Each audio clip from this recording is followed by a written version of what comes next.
আসসালামু আলাইকুম। আমি এই ভিডিওতে আপনাদের একটা জিনিস দেখাই। এই দেখেন সুইচ, এই যে উপরে অ্যাডজাস্ট ফ্যান দেখতে পারতেছেন কি না? এই যে অ্যাডজাস্ট ফ্যান, এটা হচ্ছে গিয়ে পাকঘরের অ্যাডজাস্ট ফ্যান। এই যে আমি ওর কাছ থেকে দেখাই, এই যে এই অ্যাডজাস্ট ফ্যানটা হচ্ছে পাকঘরের অ্যাডজাস্ট ফ্যান। আর এই যে দেখেন, দেখতে পারতেছেন কিনা একটু দেখাই, এই যে হচ্ছে পারিবারিক কবর। এটা হচ্ছে একটা কবর, পারিবারিক কবরস্থান। প্রায় আমি আমার ভিডিওতে এটা দেখাই। এখন কথা হয়েছে, আমি বাইরে গেছি, এসে দেখি অ্যাডজাস্ট ফ্যান ছাড়া খামাখা।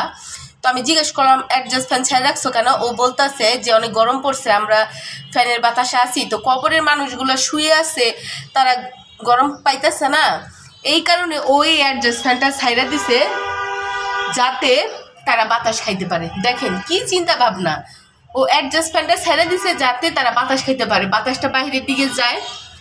মানে ছোট মানুষ, ও যেরকম ভাবছে সেরকম। তাই আমি বন্ধ করছি, আবার বন্ধ করতে দিবে না, বলতেছে বন্ধ করো না, এই বাতাসটা তারা খাইতেছে, মাটির নিচে শুয়ে আছে, তাদের গরম লাগতেছে না। আমি বলতেছি তাদের লাগবে না। মানে আমি বন্ধ করছি দেখা ও খুব রাগ করতেছে, আমি কেন বন্ধ করলাম। ও বলতেছে এটা ছেড়ে রাখো। এই যে দেখেন, আমি আবার একটু দেখাই, এই যে এটা কিন্তু একটা কবর, পারিবারিক কবর। এখন বলেন আমি ওটা কি দিয়ে বুঝাবো? এখন রাগ করে গোসলখানে গোসল করতে গেছে, একটু পরে আরবি পড়তে যাবে। আমার বুঝাইতেই পারলাম না যে দরকার নেই, বন্ধ করছি দেখা। আমি বলতেছি যে কারেন্টের বিল নষ্ট হইতেছে, ও বুঝতেছে না, বলে এটা ছেড়ে রাখো।